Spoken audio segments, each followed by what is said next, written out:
भंडाऱ्यात पावसामुळे पिकांचं मोठ्या प्रमाणात नुकसान झाले। पावसामुळे पिकं ओली झाल्यानं धान पिकं वाळवण्याची वेळ शेतकऱ्यांवर आली। तर अद्याप नुकसानीचे पंचनामे झाले नसल्यानं नुकसान भरपाई देण्याची मागणी करण्यात येते।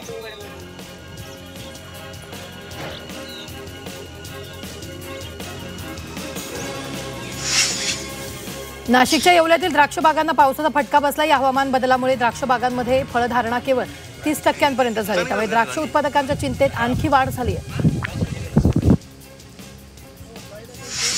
नाशिकच्या निफाडमध्ये मुसळधार पावसाचा मिरची पिकावर परिणाम झाला। अतिवृष्टीमुळे शेतातील उभं मिरचीचं पीक पाण्याखाली गेलं।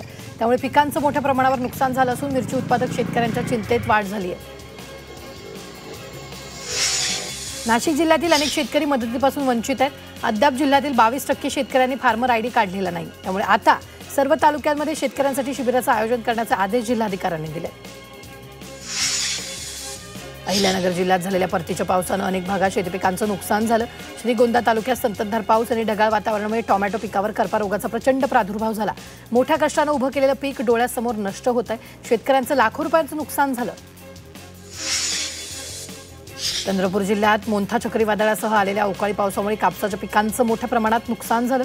त्यामुळे कापूस पूर्णपणे भिजून गेल्यानं कापसाला बाजारात फारसा दर मिळत नाहीये। त्यामुळे प्रशासनानं पंचनामे करून तात्काळ मदत द्यावी अशी मागणी शेतकऱ्यांनी केली आहे। चंद्रपूर जिल्ह्यात सततच्या पावसामुळे सोयाबीनचं मोठं नुकसान झालंय। त्यामुळे निसर्गापुढे हतबल झालेल्या शेतकऱ्यांना 6 एकरवरील पीक पेटवून दिले। प्रशांत मसे यांनी 6 एकरवरील सोयाबीनच्या ढिगाऱ्याला आग लावून जाळून टाकले। त्यामुळे शेतकरी प्रशांत मसे आर्थिक संकटात सापडले।